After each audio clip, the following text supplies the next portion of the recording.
the life of Sarah, and I translate now directly, were 100 years and 20 years and 7 years. The question is, why doesn't it simply write it was 127 years? As we can do it in English, it could be done in Hebrew. I want to point you to such observations. And the rabbis, the rabbinical tradition, made itself, how shall I say, think about this.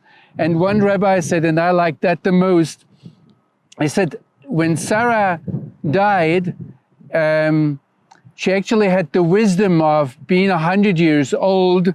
She had the beauty of 20 years and the innocence of 7 years old. Now, I'll leave that to you, whether you take it or don't take it, but there are things like this in the text.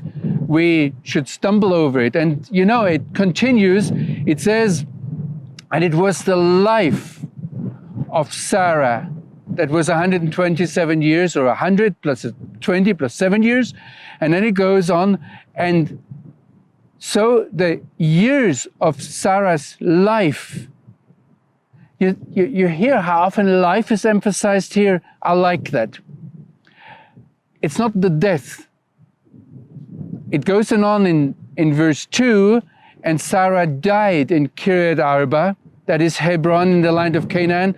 But the emphasis and the name of the whole paragraph is the life of Sarah.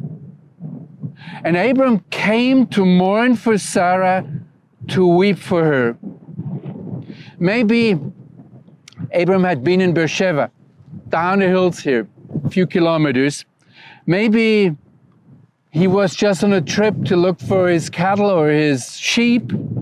We don't know the background. There is another possibility which the rabbinical tradition ponders, and that is that Abraham and Sarah at that time were separated because the challenges Sarah had been facing through living with Abraham were just too much for her.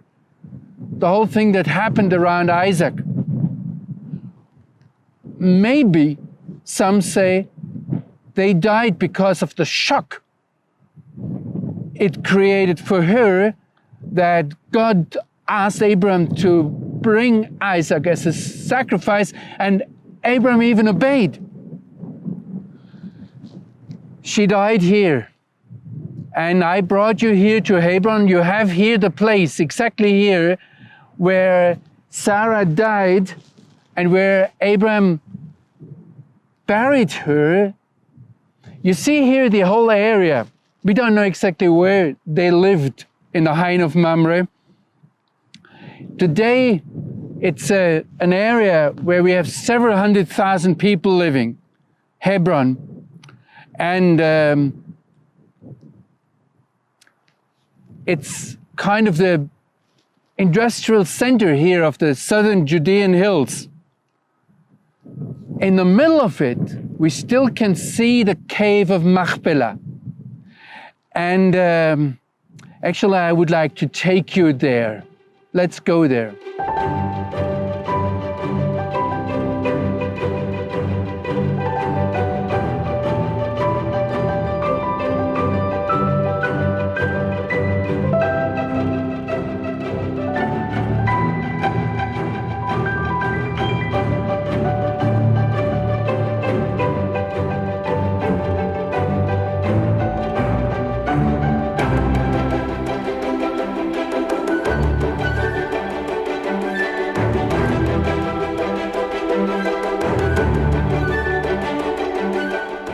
Now you saw Hebron from outside, and I took you now inside Hebron. And this is the very point where tradition locates the cave of Mahpela, which we're talking about. Today's Hebron is the focal point of the conflict that we have today. And you might have heard the news in background stories about what was going on here.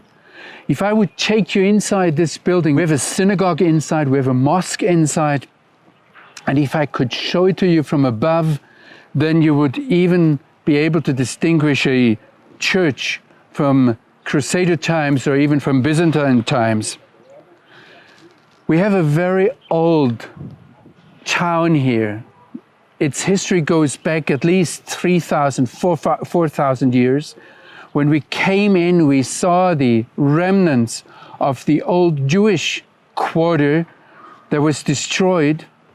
In 1929, there was a massacre here where 67 Jews were murdered, and it was always Jews and non-Jews living together here. If I take you here, every hole somehow has a story or a myth or people tell something about it. We have here a hole that says it's the entrance to the Garden of Eden, and with that we also come to the old original name of this town, Hebron. In Arabic it's called El Khalil, which both Hebron and Khalil point to the fact that Abraham was the friend of God, but the old original name was Chiriat-Arba, which is the town of the four. And we have the tombs of three couples here inside. One is Abraham and Sarah, the second one is Isaac and Rebekah, the third one is Jacob and Leah. Now, who is the fourth couple that, according to tradition, some explain it that way, would be buried here? It would be Adam and Eve. So you see, there's a lot of, it's loaded by all kinds of stories, all kinds of traditions, and in the next series, we want to go back to the biblical text and see what we see here in stones outside, what we have in the Bible about that.